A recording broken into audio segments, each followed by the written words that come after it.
Priority alert. All families. This is an official emergency broadcast from the Westbrook County School District in coordination with local authorities. We are issuing this warning due to a series of unusual telecommunications incidents that have been reported across the tri-state area over the past 72 hours.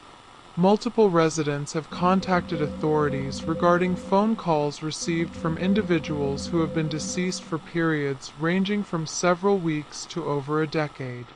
These calls are coming through standard landline and cellular networks, displaying the caller's original phone number on recipient devices. The voices are unmistakably those of the deceased individuals, speaking with perfect clarity and displaying intimate knowledge of personal details that only these individuals would have known. The first documented case involved Margaret Rosen of Pine Valley, who received a call from her late husband Thomas at 3:17 a.m. on Tuesday. Thomas died of cardiac arrest 8 months ago. Margaret reported that his voice sounded exactly as it did in life, warm and familiar, asking her how she was sleeping and commenting on the new curtains she had installed in their bedroom the previous week.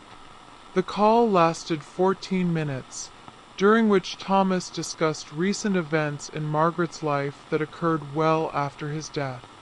Telecommunications engineers have confirmed that these calls are originating from the actual phone numbers previously assigned to the deceased individuals.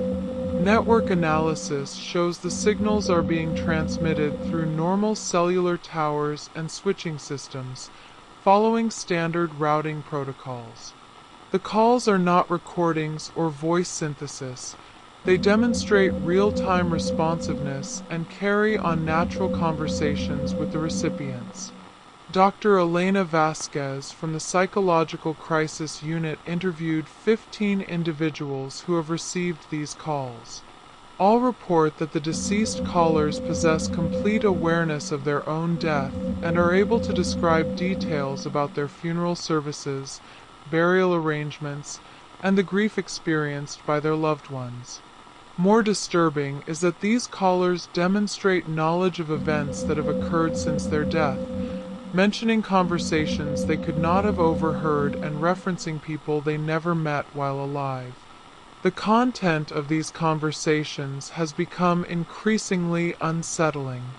Initially, the deceased callers seemed focused on providing comfort and reassurance to their living friends and family members.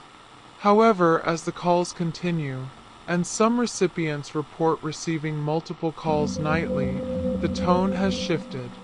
The dead are becoming more insistent about wanting to return, expressing detailed plans about resuming their previous lives and relationships. James Murphy received his 7th call from his deceased college roommate Derek last night. Derek has been dead for 3 years following a motorcycle accident. In their most recent conversation, Derek provided specific instructions for James to prepare his old apartment, describing exactly how to arrange the furniture and which clothes to lay out on the bed.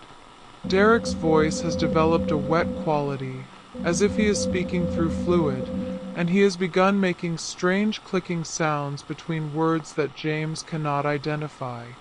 The deceased callers have started requesting meetings. They provide specific locations, usually places that held significance in their relationships with the recipients: the park bench where they shared their first kiss, the coffee shop where they used to study, the hospital room where they said goodbye.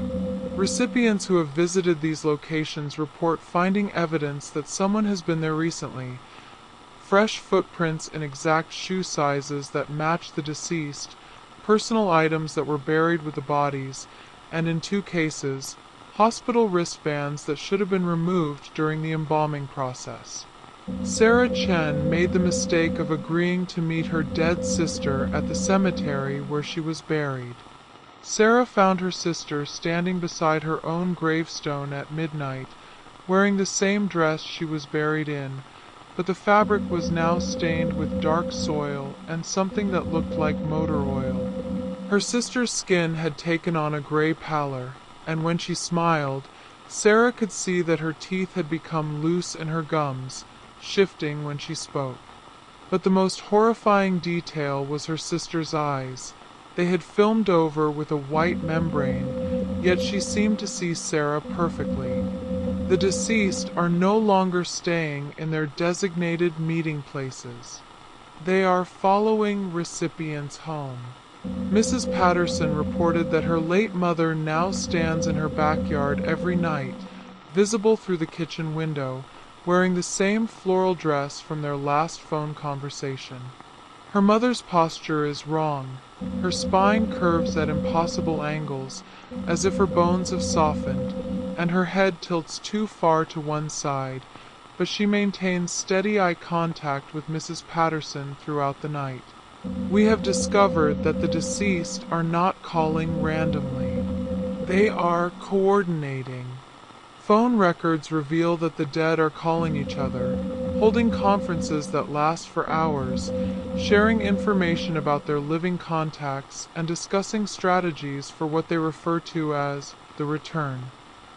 These conversations contain references to making room and clearing the old arrangements in language that suggests they are preparing for permanent relocation. All residents are advised to immediately disconnect their phones if they receive calls from deceased individuals. Do not engage in conversation, do not agree to meetings, and under no circumstances should you provide them with information about your current living situation.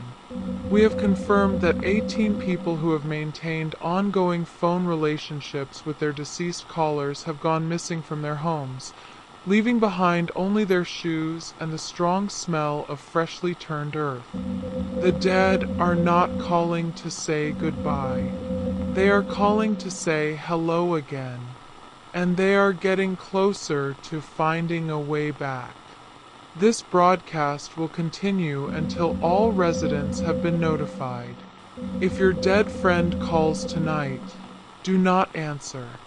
They are no longer your friend, and they are no longer calling from where you think they are.